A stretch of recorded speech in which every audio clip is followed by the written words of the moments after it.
Family, कैसे हो आप सब? बढ़िया एकदम। तो बहुत दिन बाद ये वीडियो आपके पास आ रही है। दरअसल आज मन बहुत दुखी है और अपने ही देखो, हमेशा याद रखना कि अपने लोग ही सबसे ज़्यादा हमको धोखा देते हैं। जिस श्री राम नगरी को बनाने के लिए हमारे कई वकील लगे, हमारे कई मतलब समय लगा, 500 साल, लिटरली 500 साल लगे, और फाइनली श्री राम जी की आशीर्वाद के अकॉर्डिंग मैं यही बोलूँगा कि बस जब श्री राम जी का मन हुआ तो मेरे राम लल्ला का घर बना, मंदिर बना, ठीक है। बाद में क्या हुआ कि 2022-23 में बन के वहाँ प्राण प्रतिष्ठा भी हुई, और अभी 2024 की 4 जून का रिजल्ट आया है कल, जो मैं आज मन नहीं माना वीडियो बनाने के लिए कि बनाना ही है आज। तो मैं यही बोलूँगा, याद रखना एक बात, अब हिंदू सनातनी नहीं रह गया। अब हिंदू केवल और केवल अपने लिए जी रहा है। अब हिंदू हिंदुत्व की ओर नहीं बढ़ रहा। अब हिंदू सनातन नहीं रहा। क्या मैं बोल रहा हूँ? मेरा ये बोलने का मतलब है, हर जगह दो पहलू होते हैं, एक पॉजिटिव और एक नेगेटिव। कोई भी काम आप कर रहे हो उसमें से एक चीज़ अच्छी होती है, एक चीज़ खराब होती है। चाहे आप दुनिया का कोई भी काम करो, किसी के नज़र में आपका वो काम गलत होगा और किसी की नज़र में आपका वो काम सही होगा। ये तो हमेशा है गॉड की तरफ से। लेकिन यहाँ पर क्या हुआ, हारी कैसे यूपी में 30 आ गई 60 से, क्या हुआ, कैसे हुआ, मुझे कुछ नहीं पता ज़्यादा, बट जहाँ तक मैं समझ पा रहा हूँ, पहली बात तो ये हुआ कि हिंदू सो गया। जब कहीं पर मार होती है, कहीं पर गलत चीज़ें होती हैं, कहीं पर कोई ग्रुप में आके अटैक करते हैं, तभी कुछ दिनों तक हिंदुओं के अंदर आंखें खुलती हैं। योगी बाबा के शासन के कारण यूपी में एकदम शांति आ गई, तो सब अब इसको भूल के अब किस पर वोट दे दिए हिंदू? पैसा, कमाई नहीं हो रही है, महंगाई आ गई है, और सिलेंडर महंगा हो गया है, और घमंड आ गया है, और एक बार तो मतलब किसी और पार्टी को देना चाहिए मौका, और बहुत सी चीज़ें बोला गया। और एक तो ये बात हुई जिस कारण से बीजेपी हार गई। क्यों? क्योंकि हम हिंदू ही ऐसा किए कि हमने अपने प्रभु श्री राम का कर्ज ही नहीं उतारा। जिस पार्टी ने श्री राम जी के मंदिर को बनवाया, कम से कम एक बार उसको और पूर्ण बहुमत देने का, उसको मौका देने का हमको एक जरिया मिला था, एक ताकत मिली थी कि एक जनार्दन मतलब जनता का आदेश मिलने पर कि भाई आपने राम मंदिर का काम किया, हम आपको वोट दे रहे हैं, 275 तक आप पहुंचो, अब अच्छा काम करना, नहीं तो अगले साल आपको वोट नहीं देंगे। लेकिन देखे मतलब क्या होता है, हमारे हिंदुओं के अंदर क्या है, जब हमारी सर पर आती है ना, तब हम बिलबिलाते हैं, हम फ्यूचर का कभी नहीं सोचते। ये केवल और केवल भगवान की कृपा, श्री राम जी का आशीर्वाद है कि हम हिंदू सनातनी बचे हैं, नहीं तो ये हिंदू अब तक में खत्म हो जाता। भगवान ने अगर हम लोगों को मनुष्य तन लेकर के भेजा है तो केवल इसलिए भेजा है कि हम अपने सनातन को लोगों के प्रति ऐसा ना बनाएं, एरोगेंट ना दिखाएं। हम एक शहद की तरह बने जिसमें मधुमक्खियां खुद आके अट्रैक्ट होती, शहद नहीं चिल्लाता। तो हमें हिंदू धर्म को इस तरह नहीं है, हमारा हिंदू धर्म की चिल्ला के हम बोलें और सब हिंदू धर्म की तरफ आएं। हमारा ये एम है ही नहीं कि हिंदू की तरफ सब आएं, हिंदू धर्म सब एक वो करें। लेकिन जो हिंदू हैं वो खुद ही हिंदू नहीं है, वो खुद ही सनातन धर्म को फॉलो नहीं करे। सब जगह के छोड़ो, ये ब्लैक मैजिक जो होती, काली शक्तियाँ जो होती, मैंने सुना था, मैं खुद अपनी लाइफ में प्रत्यक्षदर्शी हूँ। जिस राम लल्ला के मंदिर को बनवाने के लिए जिस एक पार्टी ने सेंटर में वकील को रखा, जिस राम लल्ला के मंदिर के ऊपर जो मतलब समझ गए ना, मंदिर के ऊपर बना दिया गया, उसको विध्वंस करने के लिए जब हमारे कार सेवक गए, जिन्होंने उनके ऊपर, जिस स्टेट की पार्टी ने उनके ऊपर क्या बरसाया आपको पता है? उसकी पार्टी और जो अपोज में किया था राम भगवान के वकीलों को कि राम एक केवल और केवल कल्पना के लिए बनाए गए हैं, राम एक्चुअल में एग्जिस्ट नहीं करते, जो पार्टी बोली थी वो पार्टी, और एक पार्टी जिसने बरसवाया था कार सेवकों के ऊपर, दोनों पार्टी उसी अयोध्या में जीत गई और वहीं बीजेपी हार गई। मतलब यहाँ दो चीज, जैसा कि मैंने अभी आपको बोला था, हर चीज के दो पहलू। एक तो ये मैंने बता दिया, हिंदू दोगले निकले ही निकले। मतलब आज मुझे ये समझ में आ गया, मुझे कुछ शर्म आ रही है कि मैं ऐसे परिवेश में, ऐसे स्टेट में हूं जहां पर हिंदू ऐसे एग्जिस्ट करते हैं। अब समझ में आ रहा है हम गुलाम क्यों थे, क्योंकि हमें बस अपना देखना है। अगर मैं कुछ कर रहा हूं तो मुझे बोला जाएगा छोड़ो कुछ नहीं होगा। हम ज्यादा फड़फड़ा के कर भी क्या सकते हैं, कुछ नहीं उखाड़ सकते किसी का, यही समझ के हम कुछ करते भी नहीं। 98%, 99%, 92% एक जगह है रामपुर नाम का यूपी में ही, जहां टोटल 100% आबादी खास लोगों की है, वहां 0 वोट मोदी को मिला है, जबकि वहां 500 से 800 घर जो बना है वो ये पीएम आवास के थ्रू बना है। और हम लोग हमारे गांव में ही कई हिंदू प्रचार किए हैं कांग्रेस।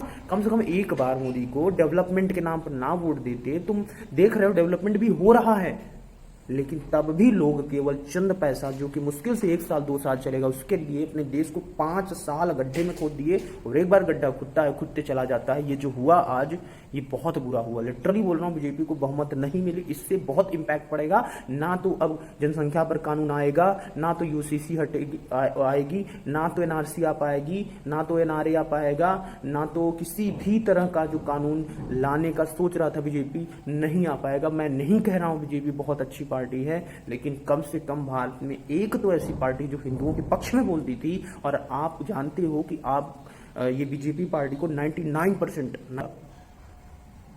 तब भी मैं किसी भी तरह से ये नहीं कह रहा हूं कि यहां गलत कौन है। मैं केवल और केवल ये कह रहा हूं, हिंदू कुत्ते की दुम हो गया है।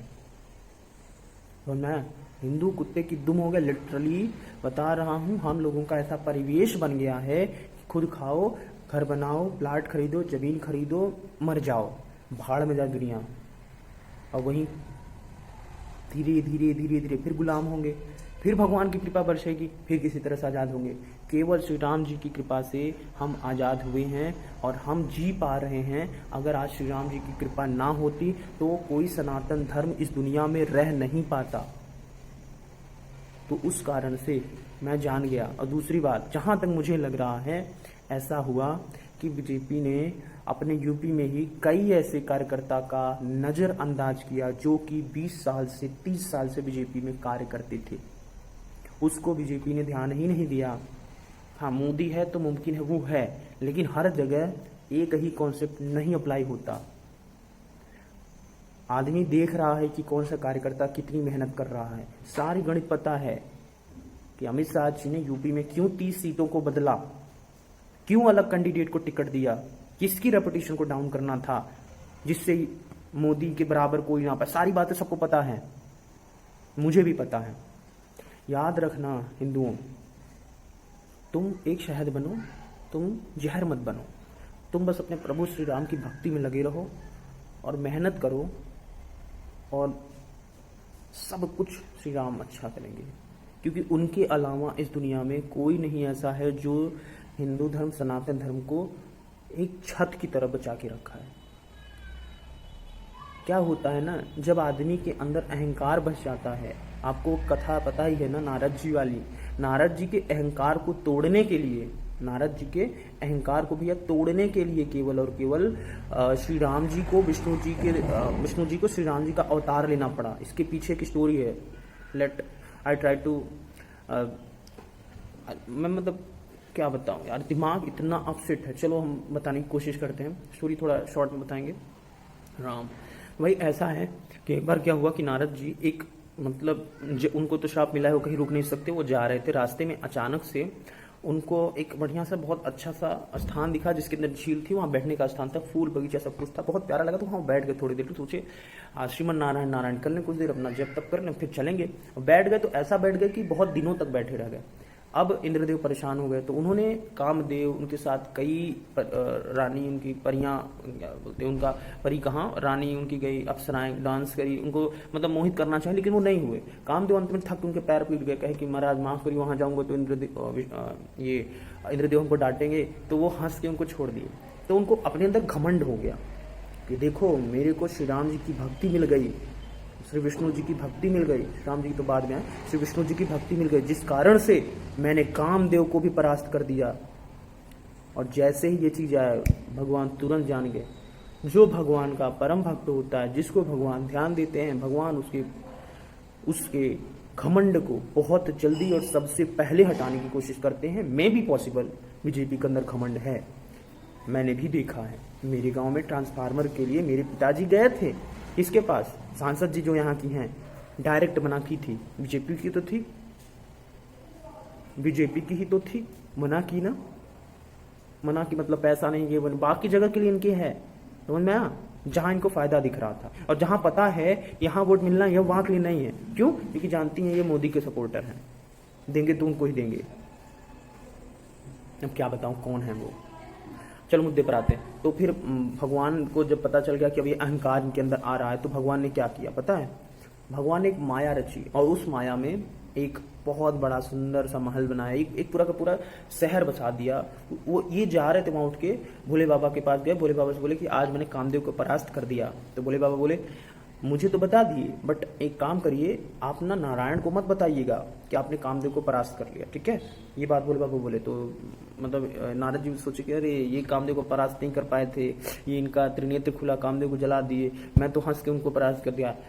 लेट वी इमेजिन कि ये ईर्ष्यालु हो रहा है, मतलब मुझसे जल रहे हैं, ऐसा वैसा कुछ बात उन्होंने बोला। उसके बाद वो चले गए, विष्णु जी को बता दिया। विष्णु जी ने तुरंत अपनी माया को प्रभावित करके वहां एक बहुत बड़ा सा नगर बना दिया, जिस कारण से अब जब इंद्रदेव नारद देव जी वहां से निकले तो उसमें जाके वहां एक कन्या के ऊपर मोहित हो गए। अब वो ब्रह्मचारी लेकिन मोहित हो गए। ये भगवान की माया की शक्ति, ये भगवान की ताकत। इतना ब्रह्मचारी दिन रात नारायण नारायण का कुछ नहीं जपता है, उसको भी भगवान अपनी माया में फंसा लेते हैं। तो हम तुम तो तिच्ची मात्र भी नहीं है, थोड़ा सा हो जाता है तो घमंड करने लगते, थोड़ा सा आने लगता है तो घमंड करने लगते हैं। घंटा कुछ नहीं आ रहा है तुमको, सब भगवान की केवल आशीर्वाद है। जितने सेकंड तक है ठीक, जिस सेकंड तुम्हारे अंदर ईगो है अपना तुरंत हटा देंगे कि तुम पहले भुगतो। ये ना सोचो कि मैं कुछ कर रहा हूं, जो भी हो रहा है उनकी कृपा से हो रहा है। मेरा आपकी कृपा से सब काम हो रहा है, करते हो तुम कन्हैया, मेरा नाम हो रहा है। ऐसी चीजें इंटरनल डालो।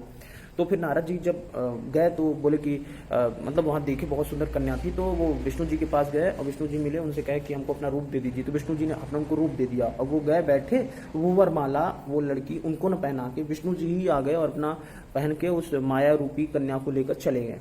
अब नारद को क्रोध है, नारद क्रोध में जाकर के विष्णु जी को ही श्राप दे दिए कि जाइए, जो मुझे आप वानर रूप दिए हैं, आपको भी वानर से ही मदद लेकर के अपनी पत्नी के लिए खोजना पड़ेगा। और आपने मेरी पत्नी जो मुझसे शादी करने वाली थी उसको छीना, आपकी भी पत्नी को छीना जाएगा। और जो रूप दिया उसी के थ्रू आपको क्या करना पड़ेगा, मदद लेना पड़ेगा। भगवान अपने भक्त की बात की लाज रखने के लिए श्री राम जी के रूप में अवतार लिए, नारद जी के वचन की लाज रखने के लिए कि मेरा भक्त दिन रात मेरी सेवा करता, दिन रात मेरा नाम जपता, उसके लिए भगवान 12 साल वन में रहे, 2 साल लड़ाइयां लड़ी। माँ जो हमारी माँ थी सीता जी, वो भी लाज रखने के लिए चली गई। मतलब समझ में आ रहा है ना, भगवान इतने दयालु हैं कि हमारी लाज रखने के लिए इतना कुछ कर सकते हैं। बट अगर हमारे अंदर ईगो आया तो हमको बर्बाद करने में तनिक भी नहीं सोचेंगे। तो आज के लिए इतना ही रखते हैं। मेरा केवल और केवल कहने का ये मतलब है, भक्ति करो। हिंदू धर्म सनातन धर्म है और सनातन धर्म धर्म नहीं है। सनातन एक लाइफ है और सनातन को इस तरह करो कि सारे लोग उससे चिपक जाएं, बस शहद बनो, जहर नहीं। मिलते हैं नेक्स्ट वीडियो में, तब तक के लिए जय श्री राम, जय सिया राम, बाय। ठीक है।